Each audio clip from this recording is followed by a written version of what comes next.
Hi అండి. ఈరోజు నేను సేమియా మామిడికాయ పులిహోర అండి. సేమియా ఇదిగోండి, ఒక హాఫ్ కిలో సేమియా, మామిడికాయలు 2 మామిడికాయలు తురుముకున్నాను, పచ్చిమిరపకాయలు ఒక 10 పచ్చిమిరపకాయలు తీసి చీల్చుకున్నాను, కరివేపాకు, 1 కప్పు నూనె, ఒక 2 స్పూన్ల పచ్చిశనగపప్పు, 2 స్పూన్ల పల్లీలు, 1 స్పూన్ మినప్పప్పు, 1 స్పూన్ ఆవాలు, మిరపకాయలు, 1 స్పూన్ జీడిపప్పు, రుచికి సరిపడా ఉప్పు, పసుపు, ఇంగువ అండి.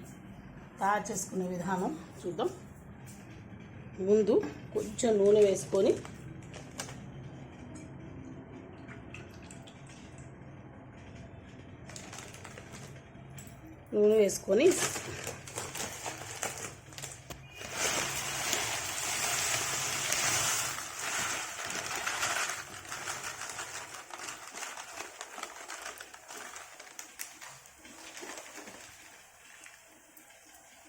సేమియా వేసుకోవాలి. సేమియా ఎర్రగా వేగాలండి, బాగా ఎర్రగా వేయించుకోవాలి. వేయించుకొని చూపిస్తాను. ఇదిగోండి, ఇలా వేయించుకోవాలి. అంతా ఎర్రగా వేగాలండి. మన ఉప్మా లాగానండి, సేమ్ ఉప్మా లాగానే. దీంట్లో ఇదిగోండి మరగబెట్టుకున్న నీళ్ళు, ఈ మరగబెట్టిన నీళ్ళు పోసుకోవాలి. ఉప్మాకైతే మరగబెట్టిన నీళ్ళు పోసినప్పుడు ఉప్పు వేసేసేయాలి, లక్కలేదు.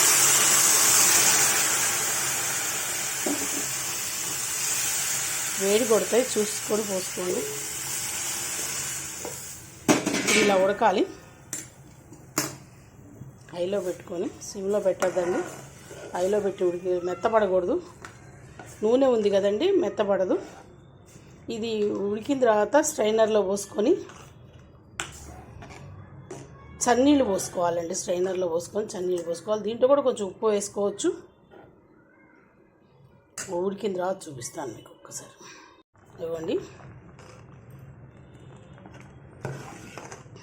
ఇవ్వండి చాలు. ఇది మనం నీళ్ళు పోసి చన్నీళ్ళు పోసేటికి అంతా విడిపోతుందండి. యాక్చువల్గా ఇది అందరికీ తెలిసిన విషయమేను. దీంతో చింతపండుతో పులిహోర చేశాను ఒకసారి. ఇప్పుడు మామిడికాయ దాంట్లో తురుముతో చేస్తున్నాను. ఒకసారి స్ట్రైనర్లో పోసుకొని చన్నీళ్ళు పోసుకున్నాం. అది ఇప్పుడు మళ్ళీ ఆ నూనె వేసుకొని పోపు రెడీ చేసుకున్నామండి.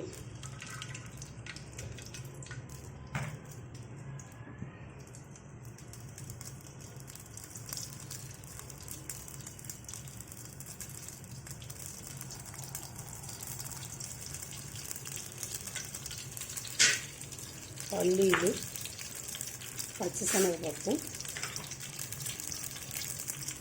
అవి కొంచెం వేగిన తర్వాత మినప్పప్పు, ఆవాలు ఇవన్నీ వేసుకొని దీంట్లో మామిడికాయ తురుగు, పచ్చిమిరకాయలు వేసుకొని కొంచెం ఉప్పు దాంట్లో వేసానండి. సేమియాలో కొంచెం ఉప్పు దీంట్లో వేసుకుంటే సరిపోతుంది. చింతపండు పులుసు అయితే అసలు కంపల్సరీ చింతపండు పులుసులోనే వేస్తాం.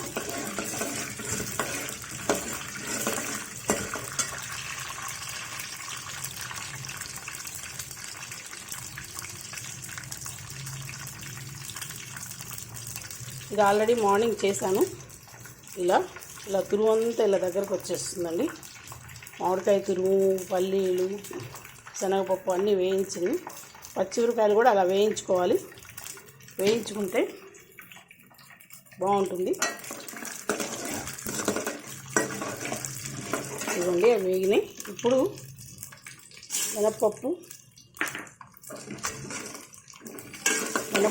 ఆవాలు, పోపు ఎక్కువ కావాలని వాళ్ళు వేసుకోవచ్చండి. మిరపకాయ కూడా మరీ ఎక్కర్లేదు, ఎందుకంటే ఎక్కువ తినేవాళ్ళు తక్కువ ఉంటారు. మిరపకాయలు కొంచెం ముక్కలు చేసి వేసుకుంటే వంటి కిందకి వచ్చినా బాగానే ఉంటుంది. ఇది వేగిన తర్వాత కొంచెం ఇంగు వేసుకోవాలండి, మరీ వద్దండి. మామిడికాయ పులిహోర కదా, కొంచెం వేసుకుందాం ఇంగువ.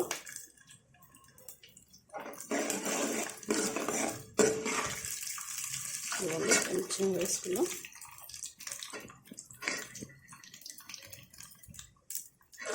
ఇంగు వేసాను. దీంట్లో పచ్చిమిరకాయలు ముక్కలు, కరివేపాకు, పచ్చిమిరకాయలు చీలికలు, కరివేపాకు వేస్తున్నానండి. దీంతోనే ఇవి తొందరగా వేడెక్కుతాయి కాబట్టి జీడిపప్పు మీ ఇష్టం అండి, వేసుకోవాలని రూల్ ఏం లేదు. బాగుంటుంది. ఇవి వేగుతుండగానే కొంచెం ఎర్రగా వస్తే మిరపకాయ చాలా బాగుంటుందండి, అందుకని అలా ఉంచాను. ఇవి వేగుతుండగానే మనం మామిడికాయ తురుము వేసుకోవాలి. చాలా పోతే ఆ తురుము కలుపుదామని ఉంచాను. పొద్దున వేరే వాళ్ళకి చేసి ఇచ్చాను. మామిడికాయ ఇచ్చి పులిహోర చేశాను అండి, అందుకని అది చేశాను. ఇప్పుడు దీంట్లోనే వేగుతుండగా ఉప్పు పసుపు వేసుకుందాం. పసుపు వండి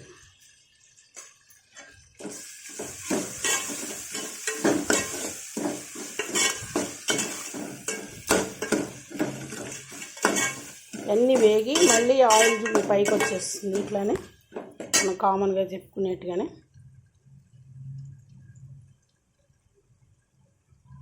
అది స్ట్రైనర్ తీసుకుని ఇలా పొడి పొడిలాడుతూ వస్తుందో ఏ పీస్ కాపీసే ఉంది. ఇదిగోండి వేగింది, పులుపు పడితే చాల్సింది. ఇది వేసి చూపిస్తాను మీకు.